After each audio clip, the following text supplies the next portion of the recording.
He kissed her gently that night, her husband, her love. But as he entered her, the scream returned, like it did every night. Her virginity had grown back again. It had only been 1 week since the wedding. Anulika folded her wrapper for the third time. The red stain was back. She cleaned it in silence. Chisum hammered outside like nothing had changed, but everything had. The first night she thought it was normal.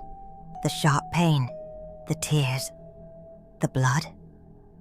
She told herself it was her first time, and her body needed to adjust. Chisum had kissed her forehead and whispered, "It's okay, my love. I can wait. There is no rush." And he meant it. He had always been kind. The second night was the same, and the third. Every night they tried, and every night the pain returned. It felt like her body was rejecting him, like her skin remembered something she didn't understand.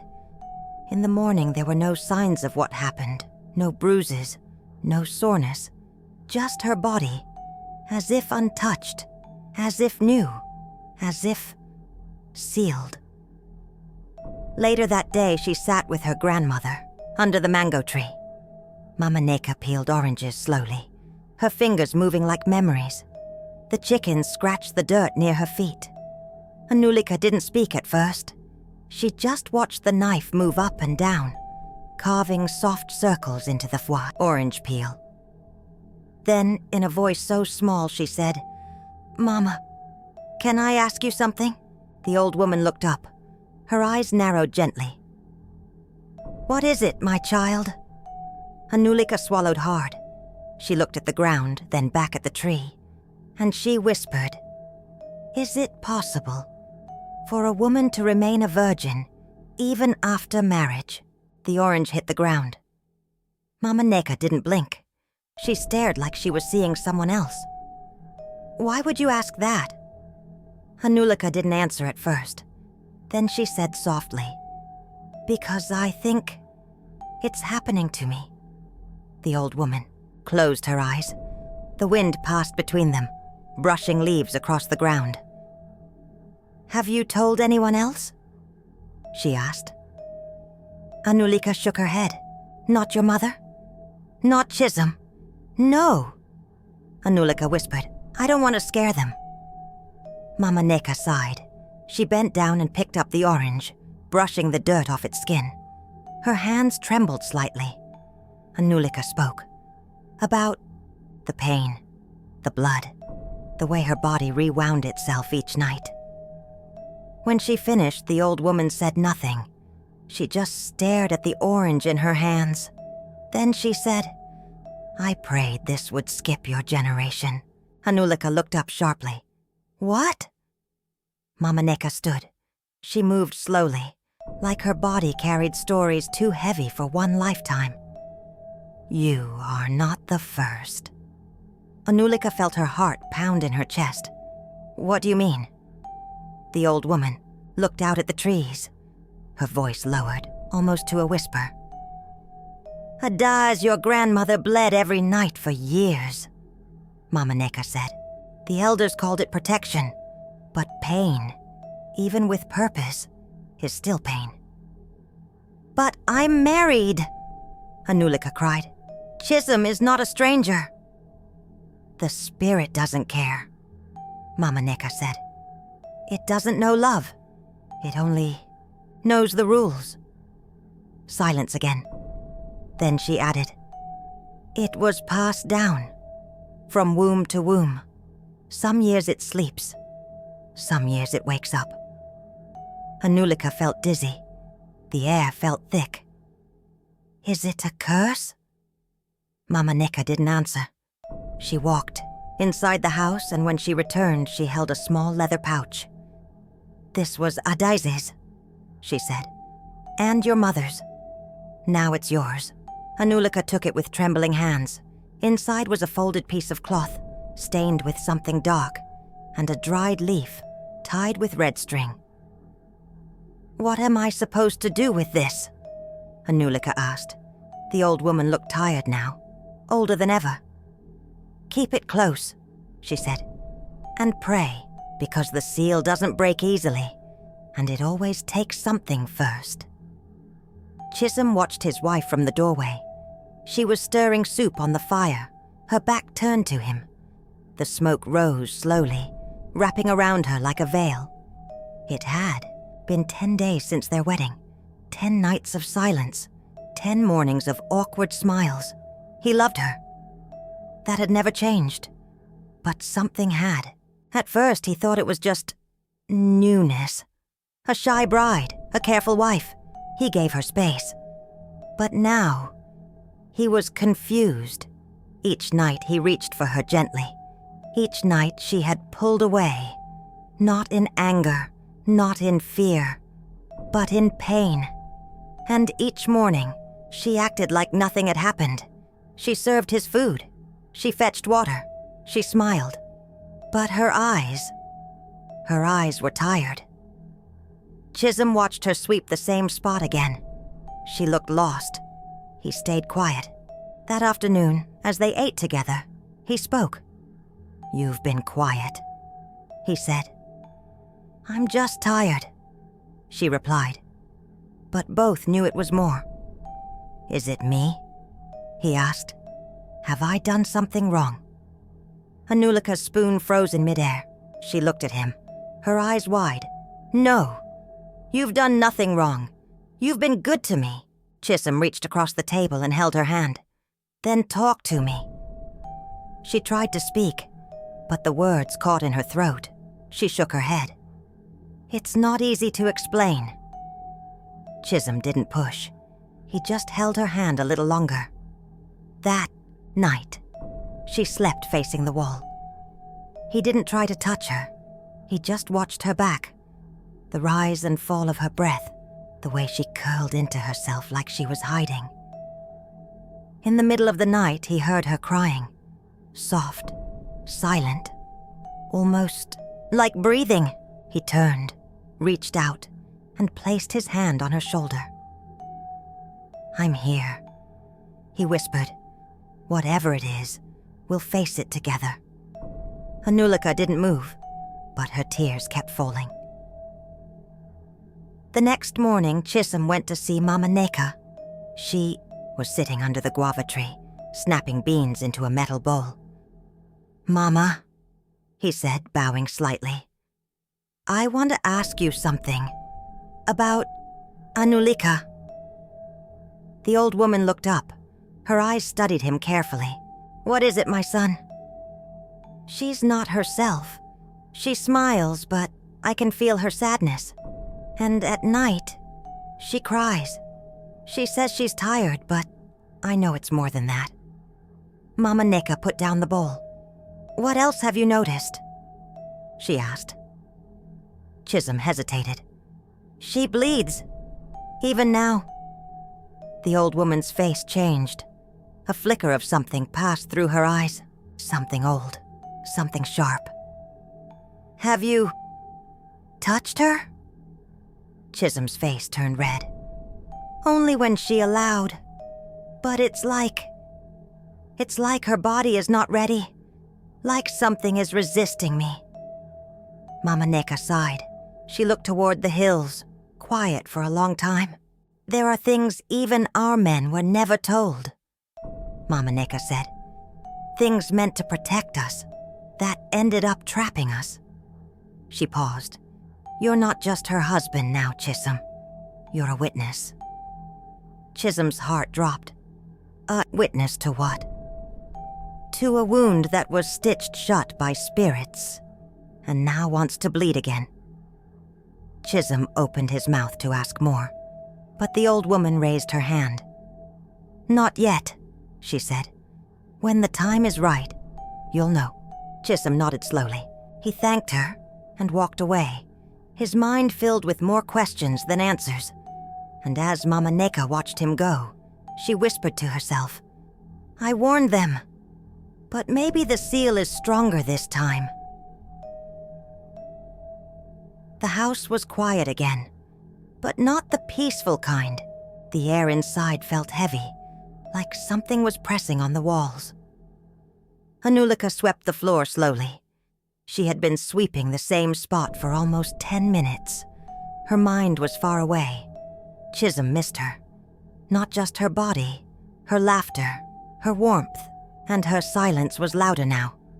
"Anulika," he said finally. She stopped sweeping but didn't look up. "Come and sit." She walked over slowly and sat beside him. The silence between them stretched wide.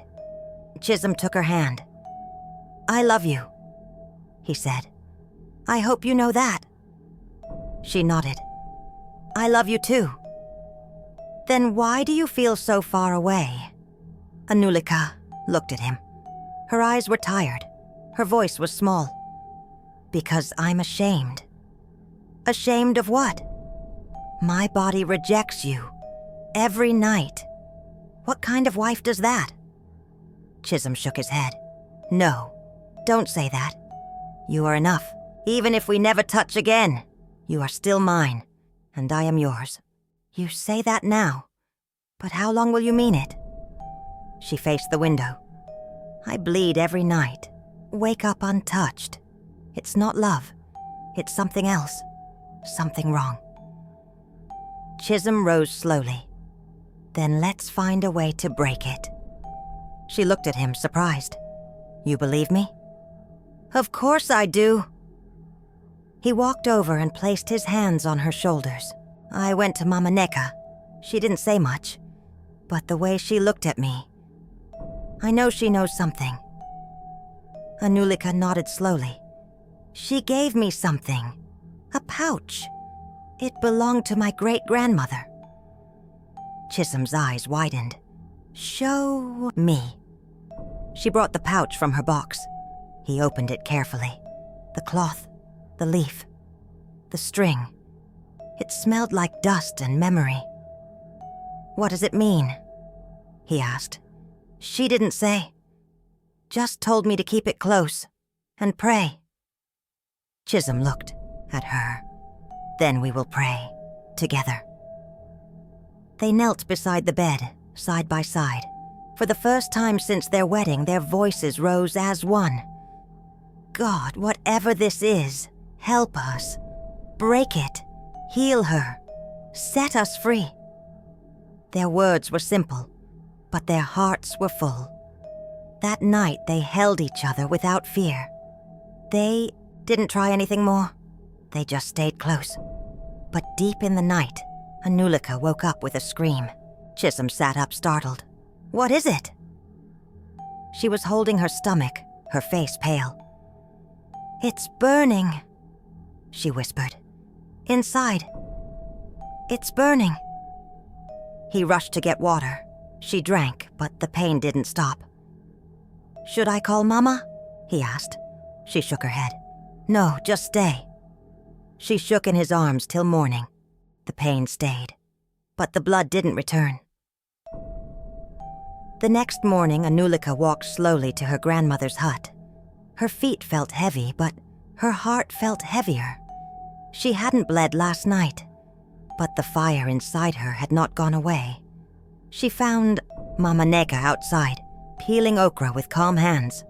The chickens scratched nearby, pecking at the dirt. The sky above was soft and gray. Anulika stood for a while, watching her. Then she spoke. "Mama, I need to know everything." The old woman didn't look up. "Everything is a lot." "Then start with the part about me." Mama Neka sighed. She placed the okra into a bowl and wiped her hands on her wrapper. "Sit." Anulika sat on the low wooden stool beside her. She didn't say a word. She waited. The old woman took a deep breath. Her voice was slow, steady.